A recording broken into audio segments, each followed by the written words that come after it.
I don't know what happened. I never saw the car coming that hit me. I got hit with both airbags. I ended up with a black eye. I had burns and laceration marks on me. And I had my seatbelt on. And when they told me I had a brain injury, I was shocked. I was like, really? Because they told me I had a mild concussion at the emergency room. But as I went to be examined, they were like, it's more than that. And I was forgetting things. My memory was just awful. I couldn't remember things. I was making mistakes at home, leaving the door open, leaving the dog outside, forgetting stuff on the stove. I said, something is not right. I was known in my family for the brain. The one with me, my parents never took an address book when they went on vacation because I knew all the addresses, phone numbers, birthdates, whatever. And that was like gone. Before the accident, I was one person. After the accident, I was another person.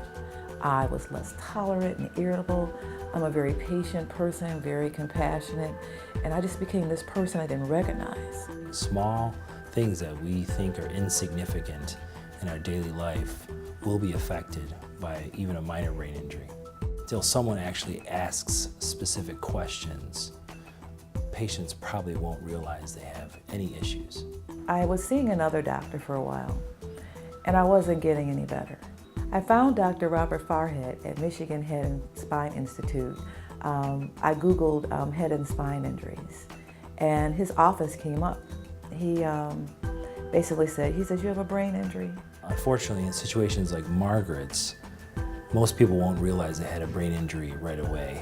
It will take days, sometimes even months before people realize that they have some kind of cognitive change or mood changes. I can't give you medicine for this. He says, we have to heal your brain. We have to let your brain heal naturally. He says, and then he demonstrated to me what happens when you're hit in the head in a car accident. Trauma, like a car accident, can cause essentially a sloshing of the brain within the skull itself. If there's an abrupt stop, then that brain still has momentum, can hit the front of the skull, then the back of the skull, and so forth. And that would cause the brain trauma. So when he was explaining that to me, things started to make sense to me as to why I was having memory problems, why I was having sleeping problems. So I was like, what is this going to do to my life? What is going to happen to me? And he explained it. He says, we're going to heal your brain. We're going to help you get back to square one again, where you were. He said, you were a multitasking, very busy person before this accident. He says, our goal is to get you back to that life.